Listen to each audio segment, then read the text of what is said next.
Cette semaine, on raconte l'histoire de Yosef. Yosef qui était un homme très pauvre. Il avait un magasin de chaussures et le commerce fonctionnait très mal. Évidemment, il était très malheureux de cette situation parce qu'il n'arrivait pas à combler tous les besoins de sa famille. Mais mis à part ça, il était aussi malheureux pour une autre raison. C'est parce que chaque semaine, au moment des ventes des mitzvot à la synagogue, il n'arrivait jamais à obtenir une quelconque mitzvah. Et la situation comme ça continuait pendant des années et des années. Il n'arrivait pas à s'en défaire. Il était vraiment très pauvre. Un jour, Yosef décide de trouver une solution. Il se rend au cimetière, il prend une pelle avec lui, il regarde s'il n'y a bien personne, et là il commence à creuser un trou de la taille d'une tombe. Une fois qu'il a terminé de creuser, il s'allonge à l'intérieur, et là il commence à crier « Pauvreté, je peux plus de toi. J'en ai marre, je veux plus te voir, je te déteste. Donc à partir de maintenant, moi je me lève de ce trou, et toi tu restes à l'intérieur, et je t'enterre. » Persuadé que ça fonctionne, il se lève, sort du trou et commence à reboucher avec la terre avec sa pelle. Il s'en va, puis voilà que quelques jours après, à peine, les clients commencent à affluer dans son magasin et Yosef commence à avoir une meilleure parnassa au fil des semaines, au fil des mois, et Yosef devient l'un des plus riches de sa ville. Arrive la période des fêtes, les fêtes de Tishri, et puis à ce moment-là, Yosef sent que cette fois-ci c'est pour lui. Enfin, il va pouvoir commencer à acheter quelques mitzvot. Il arrive à la synagogue, se met à son coin habituel, et voilà qu'on commence à vendre. On commence à vendre les mitzvot, l'ouverture du Echal pour la Parnassa, la Neila, et Yosef commence à tout acheter. Et là, malgré le fait qu'à la base, ici, dans la même synagogue, se trouvait le riche de d'habitude de toutes les années, qui lui achetait tout ce qu'il était possible d'acheter. Et là, sans voir même qui c'est, parce qu'il ne voit pas exactement dans l'angle de Yosef, mais en tant qu'on monte sur ses offres à lui, sur ses enchères à lui. Et évidemment, ce riche-là était très énervé, très frustré de ne pas pouvoir acheter comme toutes les années ce qu'il désirait. Mais bon, impuissant, laisse passer les ventes et attend. À la fin de la fête, ce riche va voir maintenant Yosef parce qu'on lui dit que c'est lui qui a tout acheté et lui demande, lui dit mais une seconde, enfin je comprends pas, c'est bien toi qui as acheté toutes les mitzvot cette année? Fait oui, grâce à Dieu j'ai pu réussir à les obtenir quoi. À ce moment-là le riche lui dit mais je comprends pas, tu es la personne qui était la plus pauvre que je puisse connaître, tu n'as jamais acheté quoi que ce soit et voilà que maintenant tu commences à tout acheter, c'est quoi, enfin c'est quoi, il y a un secret, c'est quoi, quelque chose que tu voudrais me dire?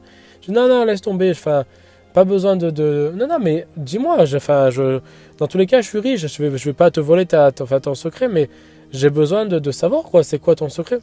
À ce moment-là, Yosef lui dévoile, lui dit écoute, voilà exactement ce que j'ai fait, je me suis rendu ici, puis j'ai fait ça au cimetière, et puis j'ai enterré, voilà. À ce moment-là, le riche, très énervé par la situation, waouh, comment c'est possible? Ça veut dire que dorénavant, ce pauvre-là, ce Yosef, va commencer à me voler tout ce qui se passe, toutes les mitzvot, chaque Shabbat même. Ce qui va faire de la haine qu'il va avoir. Il va se rendre au cimetière, prendre une pelle également, et va voir exactement l'endroit où la terre était encore fraîche. Exactement à cet endroit-là, Yosef avait enterré sa pauvreté. Il commence à creuser exactement à cet endroit-là, et puis ouvre le trou entièrement. Et là, il commence à crier, chère pauvreté. Tu es si gentil, si tu es si gentil, est-ce que tu peux, s'il te plaît, retourner à ton propriétaire afin qu'il puisse redevenir pauvre? Et là, la pauvreté sort du trou et dit, lui, non, jamais, je peux pas, il a été trop méchant avec moi, je ne peux pas retourner à lui. Par contre, toi, tu me parles si gentiment, tu as l'air si aimable que je vais venir avec toi.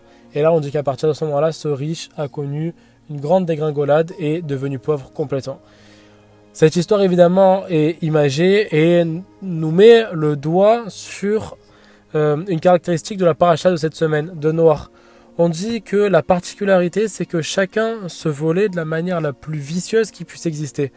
Voilà ce qui a déclenché malgré toutes les autres mauvaises midot, tous les mauvais traits de caractère, toutes les avérotes qu'il pouvait y avoir. Le vol a fait que le Maboul est tombé sur le monde. On voit une situation dans laquelle chacun ne souhaitait pas uniquement avoir, mais aussi que l'autre n'ait pas. Et c'est d'ailleurs pour cette raison, comme on a pu le dire, que le Maboul est venu sur le monde, et pour cette raison que c'est par l'eau que le monde a connu sa destruction à cette période-là. Pourquoi? Pour deux raisons.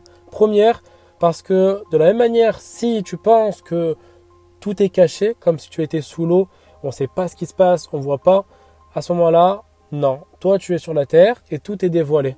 Donc pour cette raison-là, l'eau va envahir la terre et va complètement la laver. Et deuxième raison, c'est pour nous dire que de la même manière que l'eau connaît ses limites lorsque on a un bord de mer, l'eau sait garder sa place et ne pas aller chercher pour empiéter sur l'espace de la terre ferme.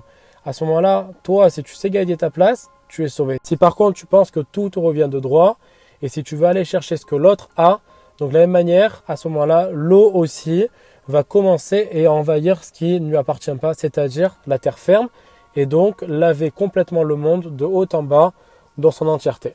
Voilà pourquoi est-ce que ça a été par l'eau, et voilà ce qu'on apprend de cette histoire de cette semaine, savoir que uniquement ce qui nous appartient, ce que Hachem nous met devant nous, c'est à nous, et ne pas aller chercher chez l'autre, que ce soit par la haine, par la jalousie, par l'envie ou bien encore par le vol. Alors qu'on puisse mériter de toujours avoir une grande part et que cette grande part puisse toujours nous satisfaire et qu'on soit toujours heureux de ce qu'on a et qu'on n'ait jamais à regarder chez les autres pour avoir toujours une vie dans la bracha. Bezrat Hashem, Shabbat Shalom, Besorot Tovat.